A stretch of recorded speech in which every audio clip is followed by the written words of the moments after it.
Good morning, everyone.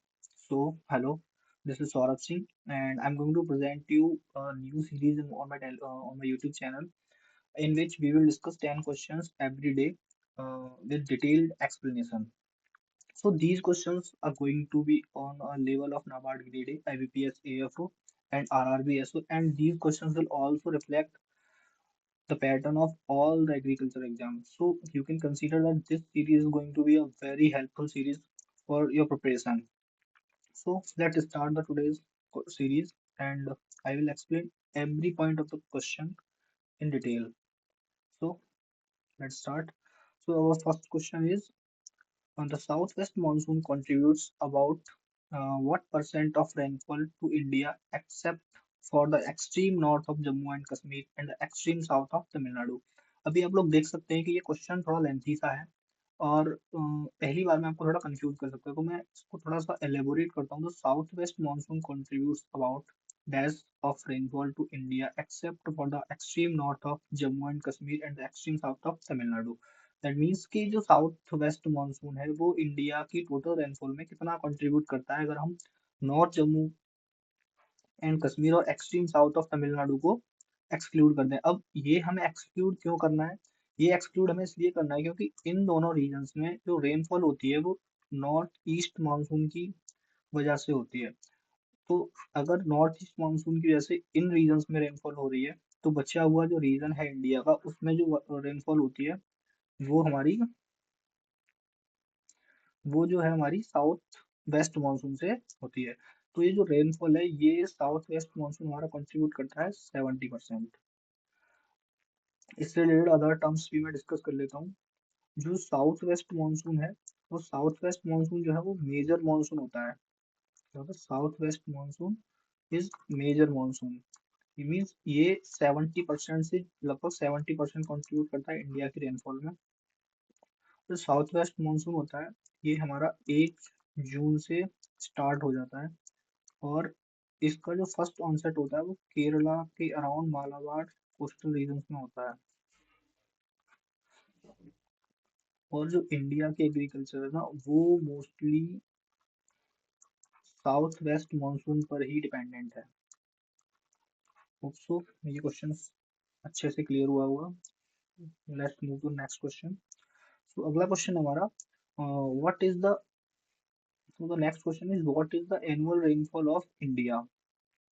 That means कि हमें बताना है कि इंडिया की जो एनुअल रेनफॉल वो कितनी है। तो first option is 1090, 1190, 1220, 1045 and both A and B. अभी यहाँ पे हमें ये दोनों ऑप्शंस जो है कंफ्यूज कर सकते हैं क्योंकि हमने मोस्टली पढ़ा होता है समथिंग 1100 या फिर 1200 के आसपास, है ना। तो अभी यहाँ पे है 1090 और यहाँ पे है 1190, और हमने जो ज्यादातर पढ़ा होता है वो राउंड फिगर 1100 में पढ़ा होता है। तो 1100 के माइंड से हमारे माइंड में ये भी आ सकता है और ये भी आ सकता है। अभी बोथ एंड ए एंड भी कुछ लोग लगा सकते हैं बट वो इतना वैलिड नहीं होगा। तो जो इंडिया की जो एनुअल रेनफॉल होती है वो 1190 होती है। अब इससे रिलेटेड मैं दूसरे टर्म्स अगर डिस्कस करना चाहूँ तो वो होंगे कि इंडिया में जो एवरेज रेनी डे होते हैं वो कितने होते हैं। एवरेज रेनी डे, तो इंडिया में एवरेज रेनी डे जो होते हैं वो होते हैं 130 days. 130 day average rainy day होते हैं और जो इफेक्टिव रेनफॉल होती है वो होती है आपकी 75 डेज। 75 डेज। जो बचे हुए डेज बचते हैं वो नॉन इफेक्टिव रेनी डेज होते हैं 55 डेज। अब इफेक्टिव रेनी डेज और एवरेज रेनी डे में क्या है कि एवरेज रेनी डे मीन्स हो गया कि ऑन एन एवरेज कितने दिन इंडिया में जो प्रेसिपिटेशन या बारिश रेनफॉल गिर रही है। बट इफेक्टिव मीन्स जो ऐसी रेनफॉल जो नियरली यूजफुल है एग्रीकल्चर के लिए अदर पर्पज के लिए। अभी जो 55 डेज होते हैं इन 55 डेज में रेनफॉल होती है बहुत मिनिमल होती है, जिसका कोई कंट्रीब्यूशन ज्यादा नहीं हो पाता। लाइक किसी दिन थोड़ी सी हो गई, जैसे आप देखते हैं कभी कभी सुबह के टाइम पे 2 4 बूंदें गिर गई, फिर उसके बाद थोड़ी बारिश होगी, फिर बंद होगी। तो इस टाइप की जो रेनफॉल होती है ना वो इनइफेक्टिव रेनफॉल होती है और ये हमारी 55 डेज के लिए होती है। और जो गुड रेनफॉल होती है जो एग्रीकल्चर में और अदर वाटर हार्वेस्टिंग में कंट्रीब्यूट करती है वो हमारी 75 डेज होती है और टोटल रेनफॉल जो होती है वो 130 डेज की होती है। So the next question is what is the budget range for a medium irrigation project in India. India में इरिगेशन प्रोजेक्ट होते हैं जो कि एरिया एंड उनके बजट के अकॉर्डिंग क्लासिफाई किए जाते हैं। तो एरिया और बजट के अकॉर्डिंग इंडिया में इरिगेशन प्रोजेक्ट्स को क्लासिफाई किया जाता है। तो पहला ऑप्शन है 1 million to 25 million, 2.5 million to 50 million, 5 million to 75 million, और 10 मिलियन टू 100 मिलियन, और 50 मिलियन टू 100 मिलियन। तो इसका जो करेक्ट आंसर होगा वो होगा हमारा 2.5 मिलियन टू 50 मिलियन। अभी हम बाकी के जो अदर हैं वो भी डिस्कस कर लेते हैं। तो जो रेन इरिगेशन प्रोजेक्ट्स को तीन टाइप से क्लासिफाई किया जाता है: मेजर, मीडियम और माइनर। अभी जो मेजर इरिगेशन होते हैं उनका जो एरिया होता है वो लेस देन 10,000 हेक्टेयर होता है। एरिया क्या लेंगे हम? Culturable command area. क्या होता है? Culturable command area. अभी कल्चरेबल कमांड एरिया क्या होता है कि ये जो इरिगेशन प्रोजेक्ट है ना वो कितने एरिया में इरिगेशन का वर्क करेगा, कितना इरिगेटेड फील्ड जिससे इरिगेट हो सकता है, वो हो गया हमारा कल्चरेबल कमांड एरिया। तो मेजर इरिगेशन का होता है 10,000 हेक्टेयर, मीडियम का होता है 2,000 से लेके 10,000, और जो माइनर होते हैं उनका होता है लेस देन 2,000। अभी अगर इन्हें बजट के अकॉर्डिंग क्लासिफाई करें तो जो मेजर है उसका जो हमारा बजट होता है वो होता है हमारा more than 50 मिलियन।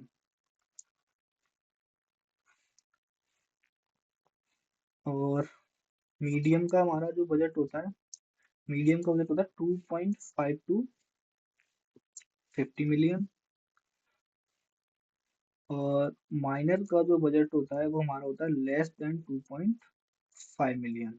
तो ये में से ऐसे ही बोल सकते हैं 25 लाख, 25 लाख से 5 करोड़, और इसे हम बोल सकते हैं मोर देन 5 करोड़। इतना तो लग ही जाता है क्योंकि अगर हम 10,000 हेक्टेयर से ज्यादा का एरिया इरिगेट कर रहे हैं तो more than 50 मिलियन तो बजट कंसीडरेबल है। चलिए नेक्स्ट क्वेश्चन देखते हैं। So our next question: rainfall below dash mm is not considerable for water budgeting due to immediate evaporation from the soil surface। Means कि कितने mm से नीचे की अगर कोई रेनफॉल है, मतलब कितने mm नीचे से अगर रेनफॉल काउंट है, वो वाटर बजटिंग के लिए कंसीडर नहीं किया जाएगा। तो वो होता है हमारा 2.5 mm। अब इसमें ना क्या पॉइंट रहता है कि होता है हमारा रेनी डे, मतलब किसे हम रेनी डे कंसीडर करेंगे कि ये एक इफेक्टिव रेनफॉल हुई है। मैंने पिछली बार कॉन्सेप्ट पिछले क्वेश्चन में बताया था ना, इफेक्टिव रेनी डे और नॉन इफेक्टिव रेनी डेज। तो अगर 2.5 mm से ज्यादा रेनफॉल होती है तो हम उसे रेनी डे बोलते हैं, और ये जो रेनफॉल होती है इसे हम वाटर बजटिंग में इंक्लूड करते हैं, और इन्हीं डेज को हम इफेक्टिव रेनी डेज बोलते हैं। मतलब अगर 2.5 mm से ज्यादा रेनफॉल हो रही है तो वो क्या हो गया? Effective rainy day. और 2.5 mm से कम रेनफॉल हो रही है तो वो नॉन इफेक्टिव रेनी डे होगा। उस दिन बारिश तो हुई है बट वो इफेक्टिव नहीं है और उसे वाटर बजटिंग में भी कंसीडर नहीं किया जाएगा। अब हमारी आती है क्रॉप के लिए। तो क्रॉप रेनी डे, तो जो क्रॉप रेनी डे होता है वो होता है more than 5 mm रेनफॉल पे। यानी कि अगर more than 5 mm रेनफॉल हुई है तो हम सोइंग कर सकते हैं, प्लोइंग कर सकते हैं, और ये जो है ना रेनफॉल ये हमारी क्रॉप के लिए भी, अगर स्टैंडिंग क्रॉप है तो उसमें हमारी बेनिफिशियल होगी और हमारी एक इरिगेशन का काम भी करेगी। Next question is which of the following statement about rainfall and droplet size is are correct? A rainy day for crop is defined as rainfall more than 5 mm। अभी मैंने बताया था कि more than 5 mm अगर rainfall हो रही है तो वो क्रॉप रेनी डे कंसिडर किया जाएगा। तो ये वाला स्टेटमेंट इस अकॉर्डिंग हमारा करेक्ट हो जाता है। अभी अगला क्वेश्चन है the size of normal raindrop ranges between 0.1 and 10 mm, and the third is drizzle consists of droplets smaller than 0.5 mm in size। अभी इनको हम अगर कंसीडर करें तो जो सेकंड स्टेटमेंट है हमारा ये बता रहा है कि जो रेन ड्रॉप का साइज होता है ना वो 0.1 से 10 mm होता है। बट ये यहाँ पे गलत हो जाता है क्योंकि एक रेन ड्रॉप का जो साइज होता है, एक मिनट मैं थोड़ा कलर का पेन का कलर चेंज कर लेता हूँ यहाँ पे।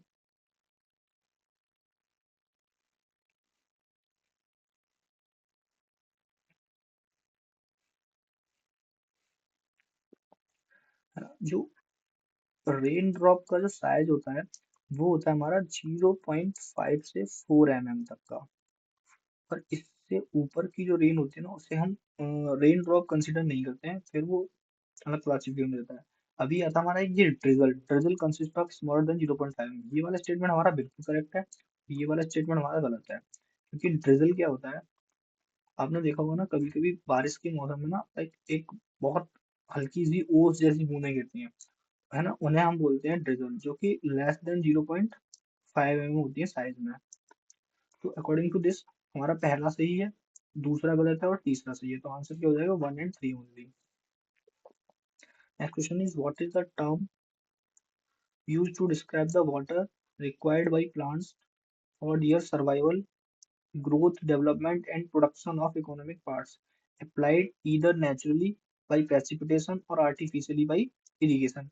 मतलब ये हमसे पूछ रहा है कि what is the term used to describe water required by plants means plants को जो वाटर की रिक्वायरमेंट होती है उसकी ग्रोथ एंड डेवलपमेंट के लिए, इकोनॉमिक पार्ट्स के लिए और एक अच्छा प्रोडक्शन देने के लिए, है ना, और इसमें ये दोनों इंक्लूड कर रहा है, बाई प्रेसिपिटेशन और बाई इरिगेशन। तो इसको क्या बोलेंगे हम, फील्ड कैपेसिटी बोलेंगे, evapotranspiration बोलेंगे, क्रॉप वाटर रिक्वायरमेंट बोलेंगे, सॉइल मॉइस्चर कंटेंट बोलेंगे और इरिगेशन एफिशिएंसी बोलेंगे। इसका जो करेंट आंसर होगा वो हो गया crop water requirement. Crop water requirement इस क्रॉप को अपनी ग्रोथ एंड डेवलपमेंट के लिए कितना वाटर रिक्वायर्ड है, चाहे वो उसे प्रेसिपिटेशन से मिले चाहे वो उसे इरिगेशन से मिले, तो इसमें दोनों इंक्लूड हो जाते हैं। अभी फील्ड कैपेसिटी क्या होता है, फील्ड कैपेसिटी होता है amount of water, amount of water present in micropores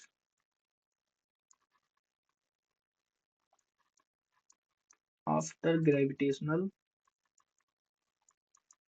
drainage। अभी इसका क्या मतलब है, अब जब जैसे कि बारिश हुई या फिर आपने इरिगेशन दी तो फील्ड पूरा हमारा भर गया पानी से, यानी वो सैचुरेशन पे चला गया। अब उसके बाद क्या होगा हमारा कि उसका जो, आप देखोगे एक दिन बाद उसमें से जो एक्स्ट्रा वाटर है ना वो सारा रिड्यूस होके नीचे डाउनवर्ड चला जाएगा। तो उसके बाद ना माइक्रोपोर्स में जितना भी पानी बचेगा उसे हम बोलते हैं फील्ड कैपेसिटी। अगला है हमारा इवेपोट्रांसपायरेशन। इवेपोट्रांसपायरेशन क्या होता है, इवेपोरेशन प्लस ट्रांसपायरेशन। अभी ये क्या होता है कि इवेपोरेशन मीन्स क्या होता है कि अर्थ की सरफेस से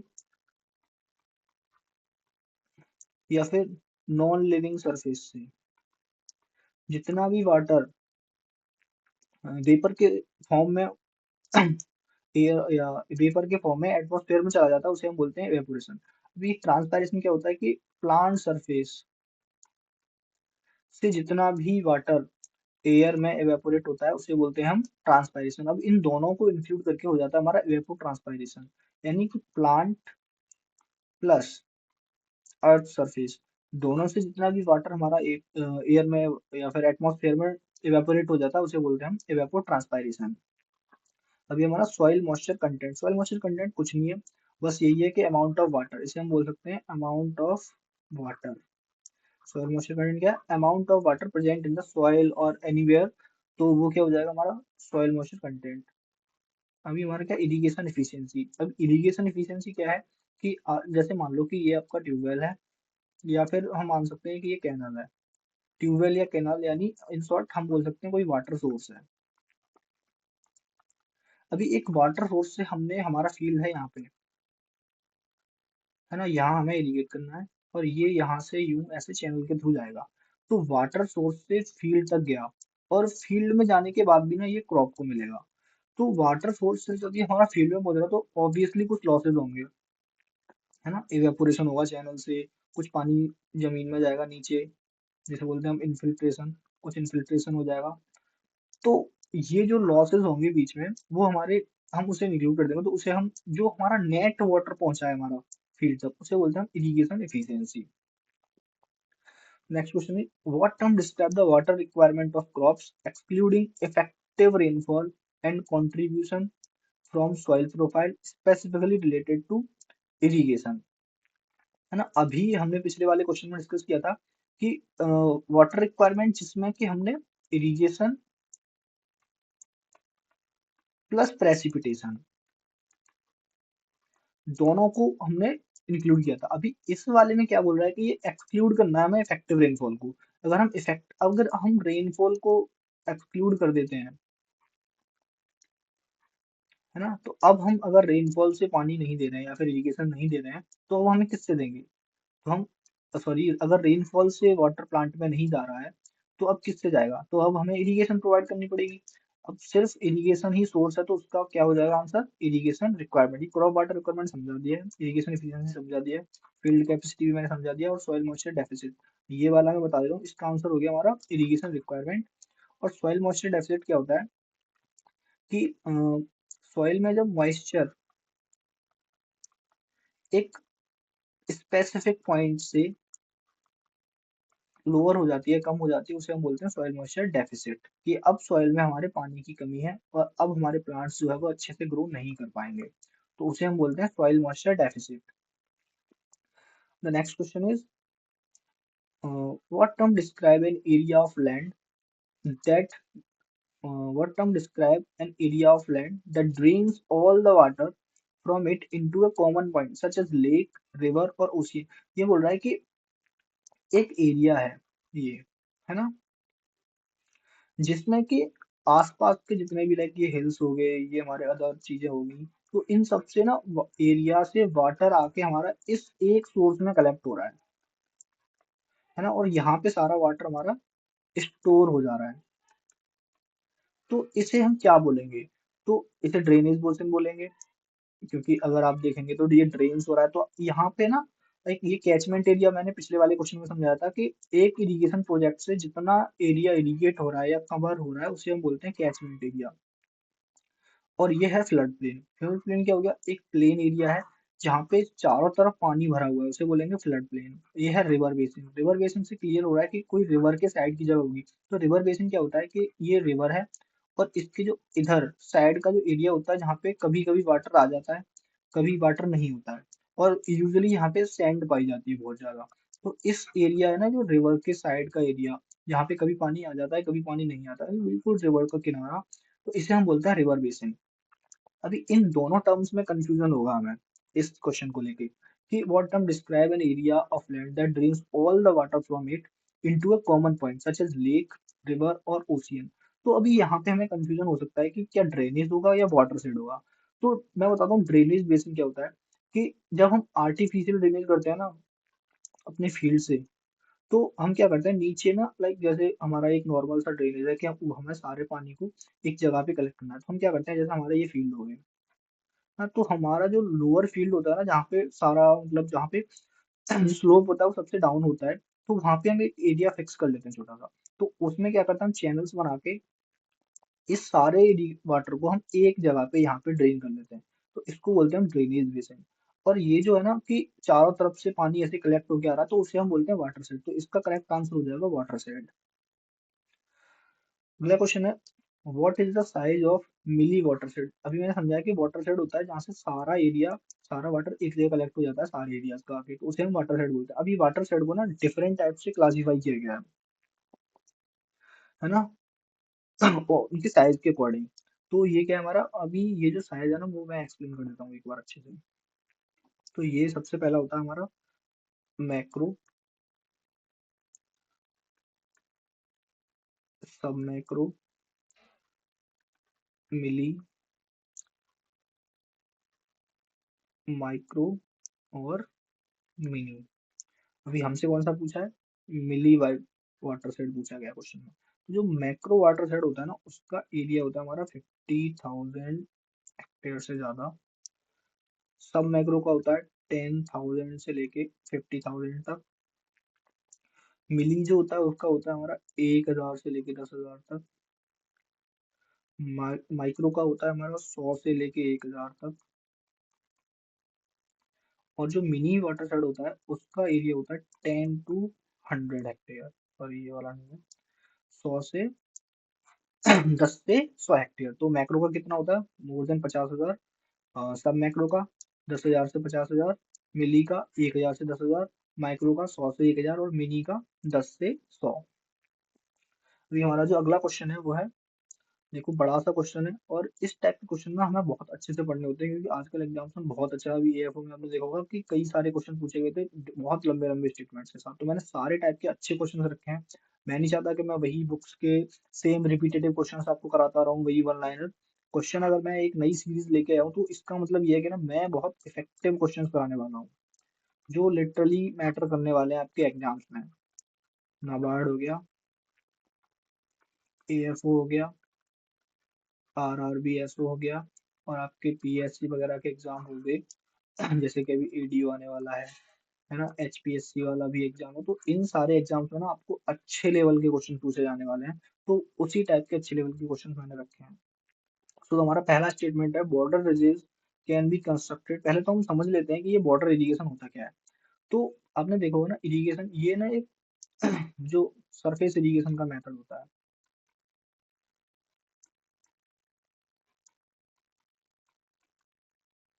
सरफेस इरिगेशन यहाँ पे कि वाटर जो ऐसा सरफेस पे छोड़ दिया जाता है। अभी ना सरफेस इरिगेशन में एक ऐसे होता है, इसे बोलते हैं फ्लड इरिगेशन। तो फ्लड इरिगेशन में हम क्या करते हैं कि मान लो ये हमने एक सोर्स ले लिया पॉइंट, अभी यहाँ से हम लोग पूरे फील्ड में ना एक बार में पानी छोड़ देंगे। यहाँ पे कोई भी हम बंद नहीं बनाएंगे, कोई भी रिस्ट्रिक्शंस नहीं होगा, बस अपने आप पानी चलता रहेगा ढलान के अकॉर्डिंग, जहाँ भी जा रहा है वहां जाता रहेगा, है ना। उसके बाद हमने इसको थोड़ा मॉडिफाई किया, क्योंकि इसमें ना वाटर लॉसेस बहुत ज्यादा होते थे। अब इसके वाटर लॉसेस को कवर अप करने के लिए हमने ना इसमें एक मॉडिफिकेशन किया इस टाइप का। जैसे ये आपका फील्ड दिख रहा है आपको, अभी इस फील्ड में ना हमने ऐसे लंबे लंबे बंड बना लिए, मीन्स रिजेस बना लिए।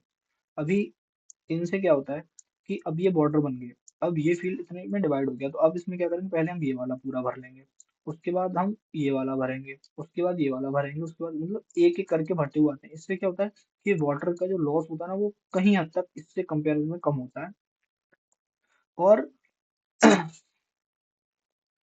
पानी और टाइम भी बचता है इरिगेशन का, और वाटर लॉस भी कम होता है। और स्टैंडिंग क्रॉप्स में ये बहुत ज्यादा बेनिफिशियल होता है, क्योंकि लाइक एक सोर्स से पानी जा रहा है तो कुछ भी होता है, कहीं पानी लग रहा है, कहीं पानी नहीं लग रहा है सही से, तो वो सारी चीजें इसमें हमारी कंट्रोल हो जाती हैं। तो जो पहला स्टेटमेंट है हमारा, border reserve can be constructed with high tech farm implements like a frame reserve और बंड फॉर्मर। तो इस है ना, अभी हमें ना ये वाला स्टेटमेंट जो है ना बड़ा डीपली समझना चाहिए कि border reserve can be constructed with high tech farm implements. अब ये बोल रहा है हाईटेक फार्म इम्प्लीमेंट्स। अब ये वाला जो टर्म है ना, ये कहीं तक सही नहीं दिखता मुझे, क्योंकि आपने देखा होगा कि विलेजेस में जब आपने फार्म देखे होंगे ना, तो जो रील बनाई जाती है ना, तो वो कोई भी होता है ना, जो हाथ वाली एक ऐसी इस टाइप का एक स्ट्रक्चर होता है हाथ वाला, उसी से लोग बनाते हैं मेजोरिटी। और अभी क्या है ना, एक कुछ इम्प्लीमेंट्स भी आने लगा है इस टाइप का, जिससे कि ये बन बनाई, बट मैं मानता हूँ कि ये ना हाईटेक तो कहीं तक नहीं होता, है ना। ये बिल्कुल एक सिंपल इम्प्लीमेंट होता है ना। अगर ये सिंपली इम्प्लीमेंट होता है ना, तो इसको हम हाईटेक में कंसिडर नहीं करेंगे। तो इस टाइप से हमारा जो फर्स्ट ऑप्शन है ना, वो गलत हो जाता है। दूसरा ऑप्शन है, labour requirement in irrigation is reduced as compare to the conventional check basin method. Means कि इस मेथड में जो चेक बेसिन मेथड होता है ना, उससे लेबर हमारी कम लगती है। अभी अब यहाँ पे हम डिस्कस कर लेते हैं चेक बेसिन क्या होता है। चेक बेसिन ना, इसका भी एक मॉडिफाइड वर्जन होता है। इसमें हमने क्या करा किया था, इस टाइप से बॉर्डर बनाए थे, है ना, और यहाँ से ऐसे इरिगेट किया था। अभी हम इसको ना और ज्यादा मॉडिफाइड कर देते हैं। इसमें क्या करते हैं, हम इस टाइप से ऐसे स्क्वायर शेप्ड के या फिर राउंड शेप के जो बेसन्स होते हैं वो मोस्टली हॉर्टिकल्चरल क्रॉप्स में यूज किए जाते हैं।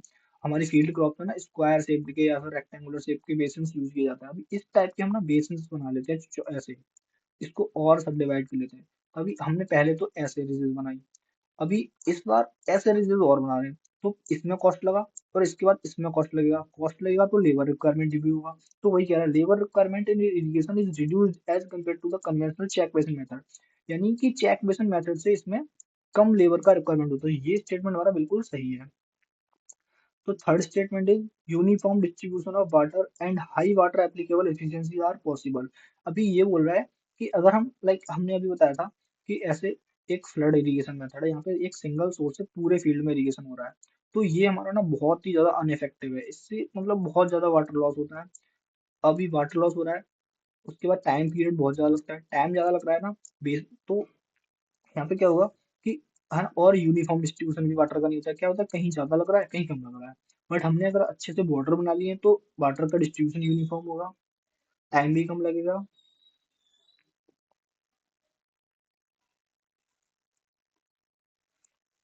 है ना। तो ये सारी चीजें पॉसिबल है। तो इसका इससे क्या है, हमारा थर्ड स्टेटमेंट भी करेक्ट है। तो इसका आंसर क्या हो जाएगा, both 2 and 3। So thank you very much for attending this session. I hope कि आप ना ये पूरा वीडियो देखिए, और इससे ना आपको बहुत अच्छे से कॉन्सेप्ट क्लियर हो। हाँ, हो सकता है कि मेरी वॉइस थोड़ी फ्लक्चुएट कर रही हो, हाँ, और थोड़ा आवाज थोड़ा सही से नहीं होगी, बट डोंट वरी, मैं बहुत अच्छे से एक्सप्लेन करने वाला हूँ सारे टॉपिक्स। ये फर्स्ट लेक्चर है, काफी दिनों बाद लिया है मैंने, तो थोड़ा सा हेजिटेशन का फील कभी कभी हो जाता है। आप टेलीग्राम चैनल भी ज्वाइन कर सकते हैं। टेलीग्राम चैनल पे हमारे 5200 प्लस सब्सक्राइबर हैं, और हमारा नाबार्ड का एक बहुत अच्छा पेड ग्रुप चलता है। उसके बारे में मैं अगली वीडियो में बताऊंगा आपको कि क्या है उसका, है ना। अभी thank you very much, so let's wind up the session.